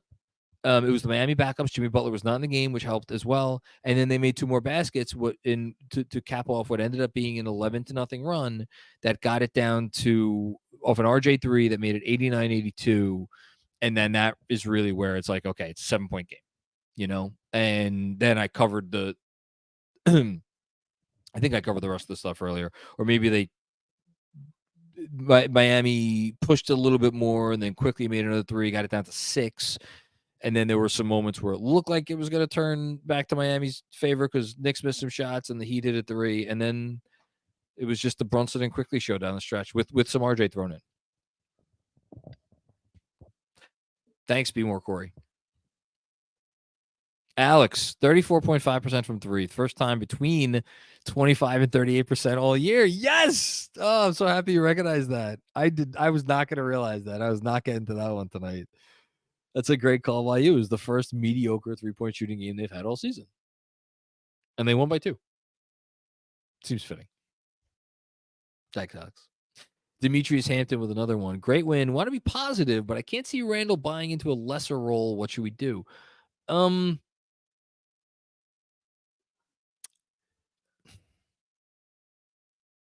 don't think you're ever going to get, if he's here, he'll have a big role. But like, trying to think of I'm trying to think of what if you're a front office person on the Knicks and you believe in Julius Randle as a third option, like what's your comp? Where are you looking to be like, oh, he could be that? Because it's not like, I mean, is it like Kevin Love on the Cavs? Like the version of the Cavs that like went to 4 straight finals? Is it that? I mean, obviously he's not that level of shooter. It's not Chris Bosh, because he sure as hell ain't that level of defender or really anything else. Chris Bosh, the Hall of Famer. Is it like Tobias Harris on this Sixers team? I don't know. Harris, I think he's a more consistent performer in terms of like certainly the defensive end. Gives you more defensive versatility, I would argue, than Randle. I think he's more of a threat from 3 than he gets credit for. So I don't know if that's it. I don't know. For me, it's less about the buy-in for me, because I think Randle has clearly deferred to Jalen Brunson and doesn't mind deferring to Jalen Brunson. So the notion of like another, like an MVP level player, or even just like a player who's like at Brunson's level coming in, and Randle looking at that and being like, all right, my role is now going to have to be this. I could see that. I just don't know how effective he'll be. That's more my issue. Because those third bananas are typically really good defenders who could shoot. And his shot is iffy, and, you know, we know about the defense. And my daughter has conked out. She did not make it to midnight. It's an important development. Demetrius with another one. RJ and Julius need to switch usage. Love the show. Thank you. I mean, such a simple comment, but I think at this point, Julius still draws more doubles. What he does with those doubles is a different question altogether. But I'm thinking of a moment tonight where RJ, what was it? The first play of the game, first basket of the game. RJ, they gave it to RJ. I forget who he had on. It might have been Lowry. Backed him down. Drew Randle's guy off of him. RJ, quick pass. Randle shot the 3, no hesitation, sunk it. 3-0 Knicks. I think Randle draws doubles differently than RJ. But I mean, who the hell? I mean, who the hell am I to say you're wrong about that? Watching tonight, you sure as hell have a good case. I just wonder how simple it is for a variety of reasons, on and off the court. Jah So Focused. Knicks in-season dream still alive. Hooray. Thanks, Jah. You know I was counting on that. Alex with another one. I wonder how Giancarlo is feeling after the Heat blow their second 21-point lead to a conference foe. Cute little jokers. I think my Schadenfreude is number 1 for the Hawks and the Hawks fan TV guy. Giancarlo is probably right there. Right there. Really close second. So, yeah, any misery. See, that's the thing, right? I don't want anybody to get twisted. My praise for Pat Riley and my praise for Jimmy Butler and to a lesser extent like Bam Adebayo and all that stuff. Make no mistake, the Heat have the worst fans of any sport, of any team in professional sports. They are an embarrassment. and they don't deserve to have a professional basketball team that plays for them. And they're an awful fan base. And I don't really have anything else to add about that. Thanks, Alex. Be more Corey. I'm amazed that we haven't talked about it yet, but Hart cooked as a facilitator in the first half. His minutes were good. The Miami backup unit is, again, leaves a lot to be desired. I would have to go back and rewatch because I got to be honest, it didn't pop as much for me watching in the moment. You very likely could be spot on, and I have my focus on other things, which my apologies, but I'll go back and rewatch. Thanks, Be More Corey. Kevin Danishevsky, 2 years ago, late in-season comeback versus the Heat. Yeah, but that was great and all, but like the season was over, and that was such an insult to injury when the kids came back in Miami. That was such insult to injury because that was the ultimate, like, oh my God, you've had this the whole time, and you just, because you couldn't get out of your own way for a variety of reasons, you just never tapped into it fully. Thanks, Kev. Good call. Draz off with another one. Food for thought. Since you informed me about the IQ extension timeline a week or so ago, what is the timeline for a Jalen Brunson extension? He could extend this summer if he wants. He has one more guaranteed year, and then after that, he has the player option.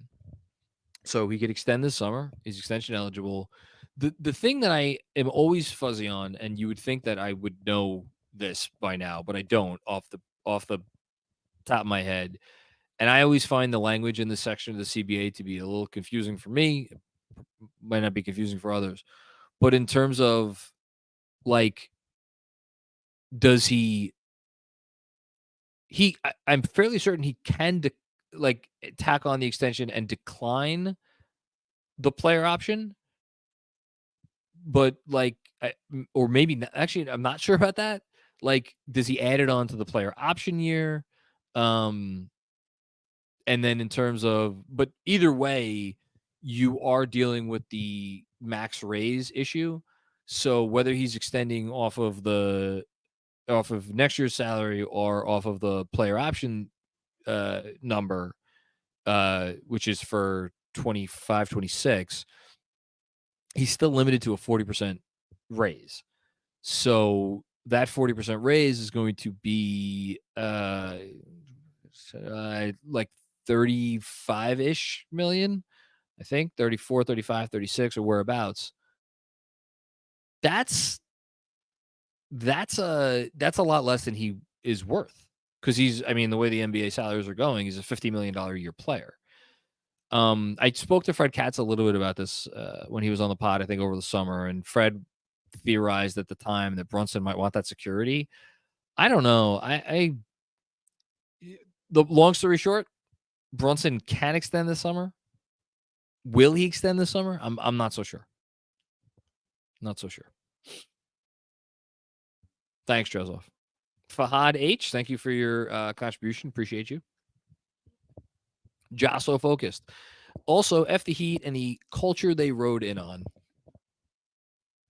That's great. That's good. I like that. A lot of F the Heat tonight. I love it. And my daughter's sleeping now, so I can say it. Fuck the Heat. Oh, here we go, Fahad. Doc Doris went quiet when the Knicks came back. Come on, I don't. I'm not gonna rag on. I thought Doc. I enjoyed Doc's call. I think Doc is good. He was critical of, what was he critical of? He's critical of something in particular in the third quarter. I forget what it was, but I think Doris for some reason gets under Knicks fans' skin a little bit because of, I think, the way she goes about making some comments. She's a Knicks fan, and she grew up a Knicks fan, and I think she genuinely does want the team to do good. I think that can manifest itself harshly at times. Either way, I mean, look, Doris Burke is a Hall of Famer, and she's amazing. And I have a lot of respect for Doc.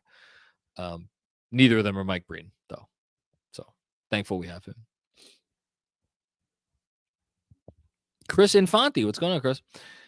The Heat flipping what we've done best all season, offensive rebound, is what makes them so tough. I meant to say this at the top, and now we're 2 hours into this freaking thing. Thank you, Chris. Thank you for pointing out the most important part of the Miami Heat's game plan. More important than funneling the offense through Randle. More important than like making sure JB doesn't just get to pick them apart as best as they can.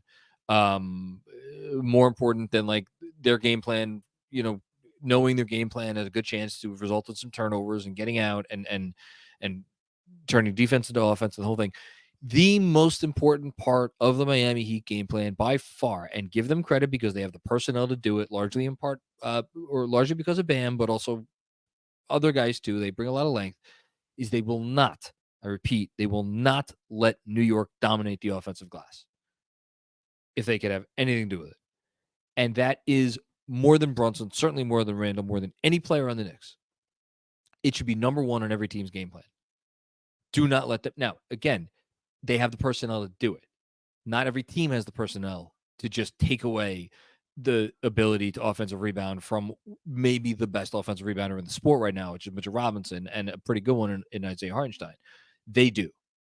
And they're like, I don't give a hell what the hell else we're doing. We are not giving the Knicks a chance to get second chance points, because that is the thing that is demoralizing to your opponent when the Knicks get second and third and fourth opportunities.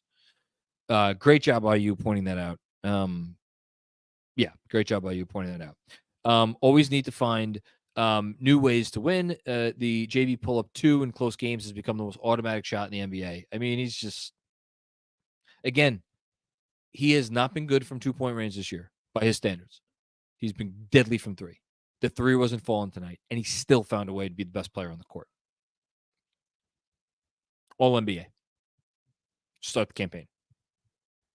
All right, we got a couple from Hush. Randle's going to have an insane stretch looking all NBA at some point, but we have to have the uncomfy convo. Do we move him at his peak? Again, what are you moving him for? I think you have another comment, so I'll get to that first. I don't think we can win it all with him, in my opinion. It's a fair opinion to have. It doesn't change the fact. What are you moving him for? Who are you moving him for? What does that trade look like? Where it makes sense for you, the Knicks, and it makes sense for the team that you're trading him to. I have done the fake Randle trade thing in my head and in columns and on these live streams and podcasts, and I mean, more times than I could count. I challenge anyone. Find the trade. I'm not like to find a trade that like you in your mind think is okay. Find a trade that Leon Rose is actually going to do. It's feasible and available, and that just makes sense for all parties involved. It is. I just don't think you're going to find one for so many reasons that we talk about so often. Thanks, Hush. Robert Cross with another one. First time, long time, John. Jimmy was 0 for 5 in the fourth quarter against RJ. There you go. I'm happy for a super chat. Hashtag 53 wins. Yeah, no, Jimmy wasn't good down the stretch. And a lot of that credit goes to RJ. I'd like to go. I want to go back and watch those possessions. I thought RJ's defense was outstanding. From everything I saw. And that's good because I did not necessarily think it was like outstanding defense in the first half. But then again, the entire team didn't play really outstanding defense in the first half. They were rusty. They were rusty. Thanks, Robert. Hope you can enjoy this one. Please, God, if you can't enjoy, I'm serious. Like, that's the thing that got me before. If you can't enjoy this win, like, what are you doing, man? Come on. Robert has another one. For the record, Randle drives me nuts for 2 reasons. 1, a consistent lack of effort and an uneven process. And 2, he's holding RJ back. Hashtag 53 wins. Look, if RJ's like, the reins are there for RJ. Like, I can't agree with you there. I can't agree with you because even on a night like tonight, when the Heat are again like they want the ball to go to Randle, but the reason they want the ball to go to Randle is they know that when they pay the level of attention to him that they do in the way that they do it, they are confident that it will be effective. That does not change the fact that they need to pay that level of attention to him to make it work. And that is because he is such a gifted offensive player. So, and to your credit, to your point, Jimmy Butler was on RJ. That's a lot of respect right there. To have to put Jimmy Butler on RJ Barrett, to not let RJ get off and be like, we're going to neutralize you. That right there is great. But the notion that you're going to remove Randle, a guy who soaks up that level of attention, and it is somehow going to benefit another player on the floor. I cannot get there with you, Robert. I just can't. Even if during some games you can certainly make the argument. Now, I'll go back to a point that I made before. It wasn't taking Randle off the floor as it was putting Immanuel Quickley on the floor and having him out there with Brunson and RJ. So you have a three-headed monster where you trust the decision-making more and you trust the everything more. That's the key. Thanks, Robert. Zach Halilovic, what's going on, Zach? I was there, just came back home. My ears are in shambles. LOL. Let's go Knicks. No better crowd in professional sports than MSG. And I think Fred Katz had a tweet towards the end, like it was deafening in there. Cool to be a Knicks fan. Let's do another one. I'll never fault Grimes' fourth option to ask to make cold threes, not seeing the ball for maybe 5-6 minutes at a time. It'll take time for him to adjust. Yeah, it's tough. I mean, look, I'll use the term I used before. Grimes can be a more active participant in his own rescue. Not saying it's easy. It's not easy. But he could do more. It'll come. I have full faith in Quentin Grimes. Totally. But yeah, they're asking a lot of him. Thanks, Hush. Sean with a W. What's going on, my man? It's Friday, so casual Friday. Here we go. F the Heat as a staff, a label, and as a motherfucking crew. Well done, sir. Well done. Sean loves to dig in the Heat. Stan Garcia's dad, what's going on? How you doing, my man? I try to stay level-headed during the regular season, but this is a game the Knicks needed to win. I agree. I'm right there with you. This is a regular season game that mattered, and as a result, this was a big win. Hashtag Nick Culture with a K. Hashtag I don't want to lose IQ. I don't want to lose IQ either. Yeah, I said it already, and I'll emphasize it again. I mean, for me, the way this was going to go down was so unpleasant.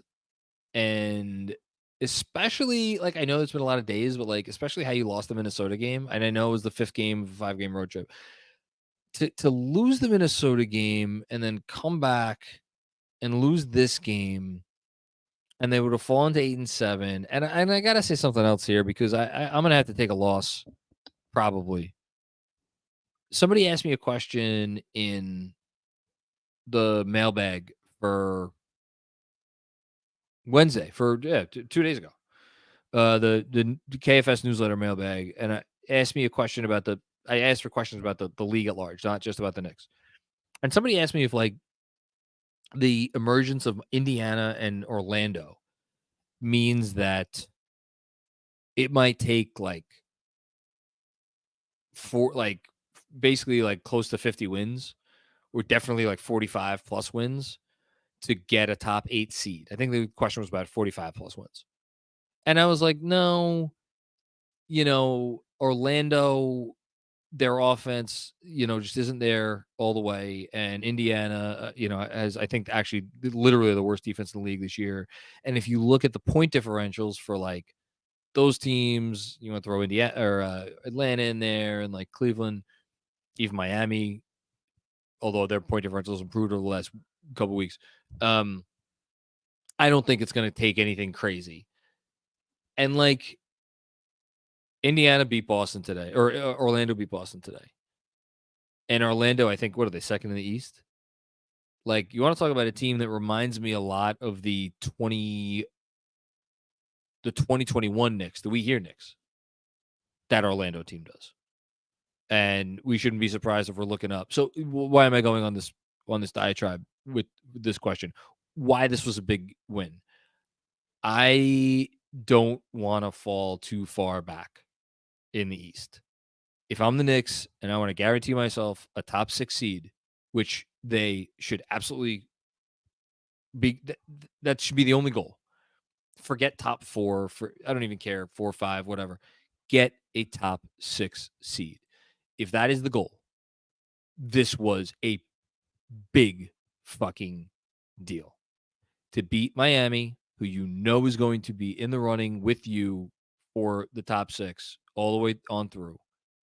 And now you're tied with them. Well, no, you're a half game back, but you're tied with Indiana. You would have fallen into a tie with Cleveland, the Knicks, if they had lost tonight. So they're in 7th now. They're in a tie for 6th essentially. They would have been in a tie for 7th with the Cavs. I think it was big. Especially since like if Boston and Milwaukee and Philly are gonna kind of be the top 3, you're really gonna be a dogfight with 5 other teams, at least, maybe more. Who knows? Maybe Toronto puts it together enough. Maybe Atlanta puts it together enough. Like, these wins against these other teams that are in this same range, they matter so much. And if they could parlay this win into sustained positive play from here on in, that takes a little bit of the pressure off for sure. With the Phoenix game on Sunday, if Kevin Durant doesn't play, go out and win that freaking game.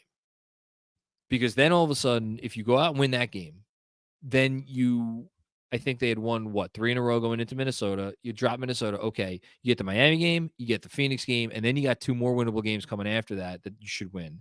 And then you go on the road to Toronto in that last game before the in-season tournament if they should get there. Like, you have a chance to go on a nice little 2-3 week stretch.